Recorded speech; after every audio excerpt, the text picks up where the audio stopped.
اعوذ باللہ من الشیطان الرجیم بسم اللہ الرحمن الرحیم۔ السلام علیکم ورحمۃ اللہ وبرکاتہ۔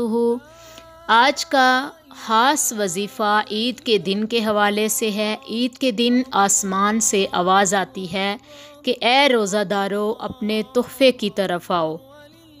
شوال کا پہلا دن یعنی عید کا دن الہی تحفات کا دن ہے۔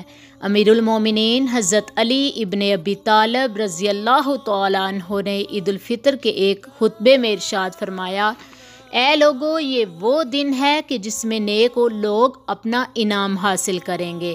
عید والے دن کا خاص وظیفہ یہ ہے کہ 300 بار سبحان اللہ و بحمدہ سبحان اللہ العظیم پڑھا جائے۔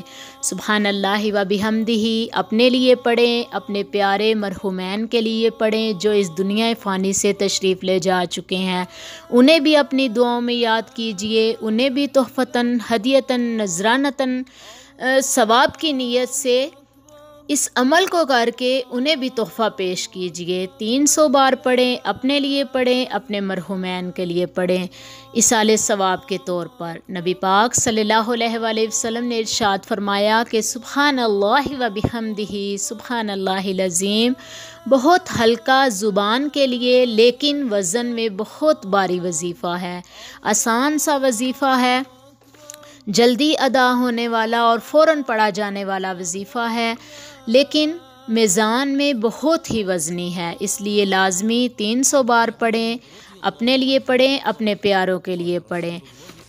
اس کے پڑھنے کا اجر یہ ہے کہ نبی کریم صلی اللہ علیہ وآلہ وسلم نے ارشاد فرمایا کہ جو کوئی 300 بار اس وظیفے کو پڑھ کر اپنے مرحومین کو بخشے گا تو جس کے لیے پڑھا جائے گا یعنی جس کو ایصال ثواب کیا جائے گا اس کی قبر میں 1000 انوار داخل کیے جائیں گے، اور جو پڑھے گا جب وہ دنیا فانی سے تشریف لے جائے گا تو اللہ رب العزت اس کی قبر میں بھی 1000 انوار کو پیدا کرے گا۔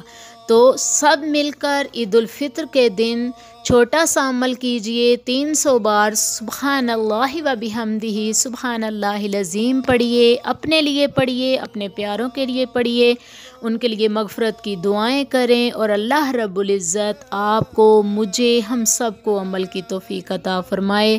اللہ تعالی ہم سب کو اپنے حفظ و امان میں رکھے اور صحیح معنوں میں ہمیں اسلامی تعلیمات پر عمل کرنے کی توفیق عطا فرمائے۔